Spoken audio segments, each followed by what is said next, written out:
Bonjour, c'est le docteur Karim qui s'adresse à vous aujourd'hui.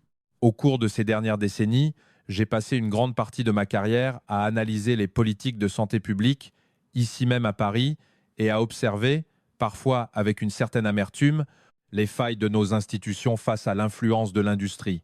Mais je dois vous avouer que rien ne m'avait véritablement préparé à ce que j'ai découvert lorsque j'ai commencé à examiner de plus près ce qui se trouve là, juste sous nos yeux, dans nos propres salles de bain. Nous accordons une confiance aveugle à ces espaces de soins.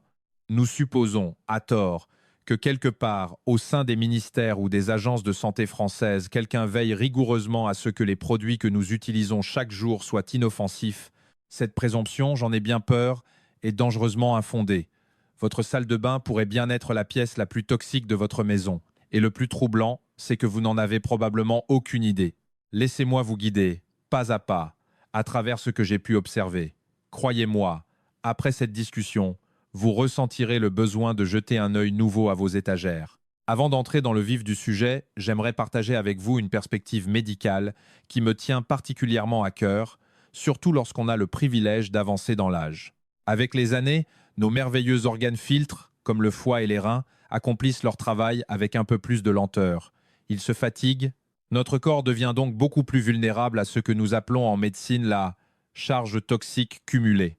C'est l'accumulation silencieuse, décennie après décennie, de petites agressions chimiques.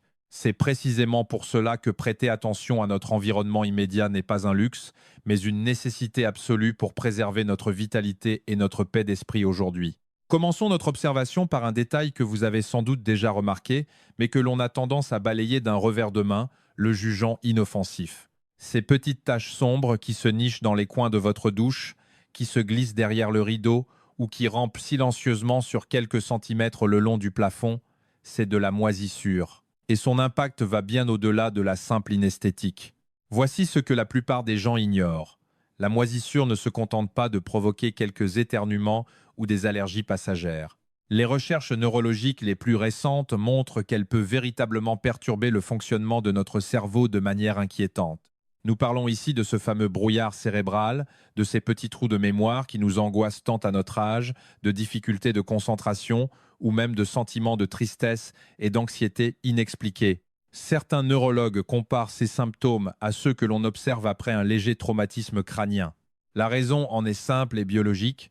Les toxines libérées par ces moisissures viennent enflammer l'hippocampe, cette précieuse région de notre cerveau responsable de la formation de nos souvenirs. Une seule nuit de forte humidité suffit pour que ces micro-organismes commencent à se développer. Alors, comment s'en prémunir avec douceur? Tout d'abord, il faut cesser de les nourrir. Gardez cette pièce parfaitement ventilée. Si vous le pouvez, faites installer un ventilateur d'extraction qui rejette réellement cet air stagnant à l'extérieur plutôt que de le brasser.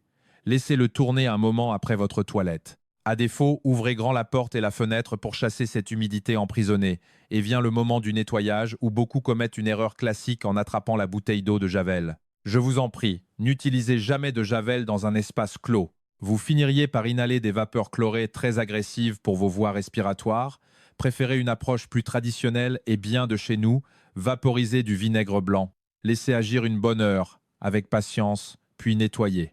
Pour les joints rebelles, un peu de bicarbonate de soude et une petite brosse feront des miracles. Et surtout, portez un masque pendant l'opération, car ces particules volent dans l'air et vos poumons méritent d'être protégés. Puisque nous sommes dans l'espace de la douche, levons les yeux vers un autre élément omniprésent.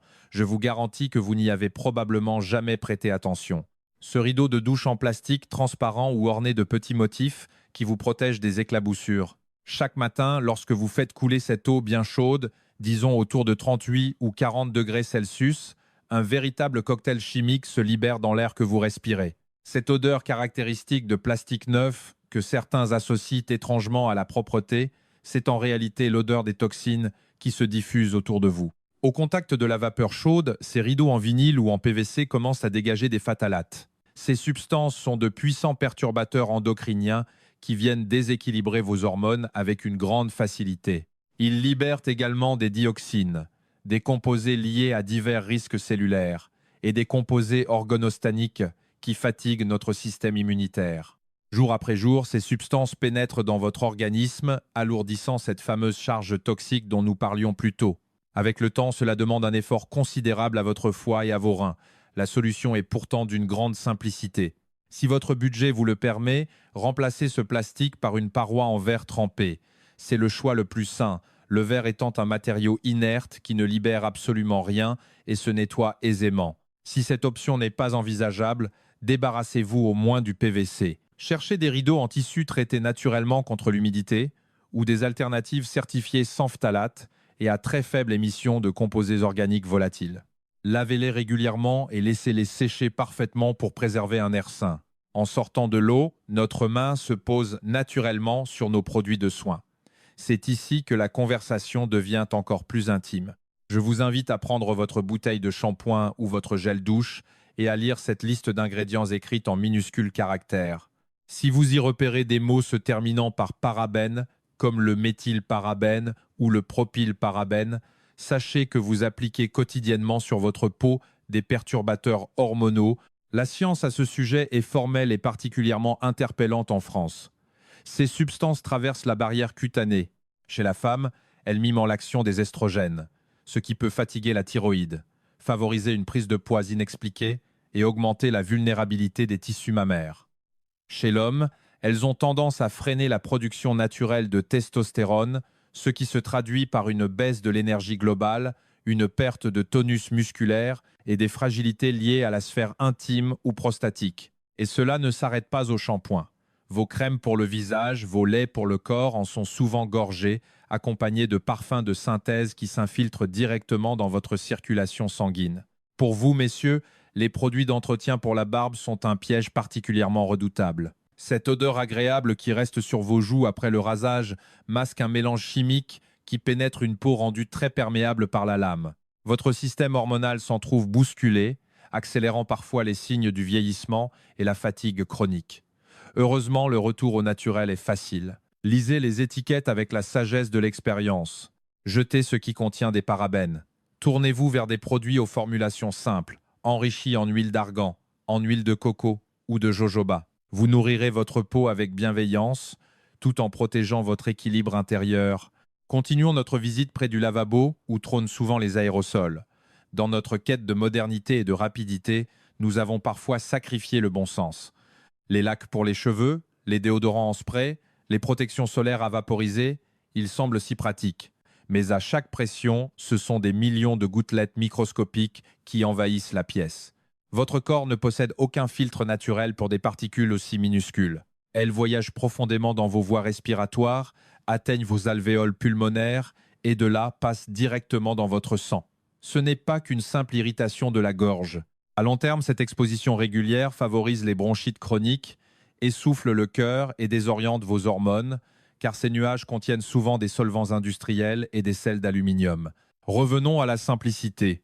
Bannissez les aérosols de cet espace clos. Pour vos cheveux, une noix de crème ou de caille suffira à maintenir votre coiffure sans polluer l'air. Pour le déodorant, la transition vers un format solide, un baume ou un rouleau enrichi en beurre de karité vous offrira la même efficacité, le respect de vos poumons en plus. Enfin, je m'adresse avec beaucoup de respect à vous, mesdames, pour qui le moment du maquillage reste un rituel quotidien de dignité et de soin. Ces poudres, ces fonds de teint, ces fards à paupières que vous appliquez délicatement peuvent malheureusement abriter un invité particulièrement dangereux, le talc, trop souvent contaminé par de l'amiante.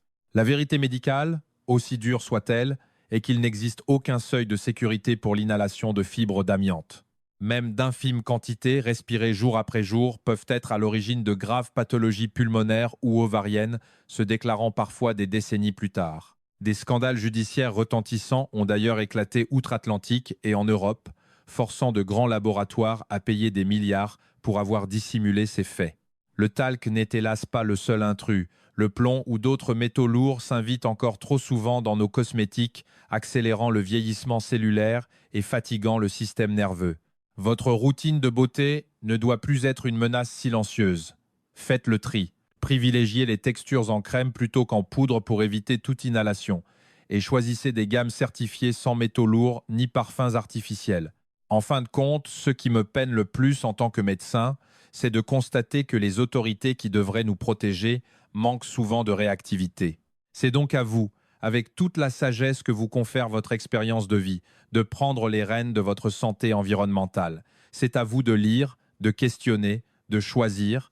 Vos décisions d'achat ont un pouvoir immense. En refusant ces produits toxiques, vous envoyez un message clair aux fabricants: notre santé vaut infiniment plus qu'un parfum chimique ou qu'un emballage pratique. Votre salle de bain n'a aucune raison d'être une zone à risque. Avec des choix éclairés et mesurés, elle redeviendra ce qu'elle doit être: un véritable sanctuaire de paix, de propreté et de soin de soi. Si ce moment passé ensemble a éveillé en vous des questions, ou si vous avez vous-même des astuces naturelles à partager, je vous invite chaleureusement à m'en faire part dans les commentaires ci-dessous. C'est toujours un grand plaisir de vous lire. Et pour que nous puissions continuer à explorer ensemble les chemins d'une santé sereine, n'hésitez pas à vous abonner à notre chaîne. Prenez bien soin de vous et à très bientôt.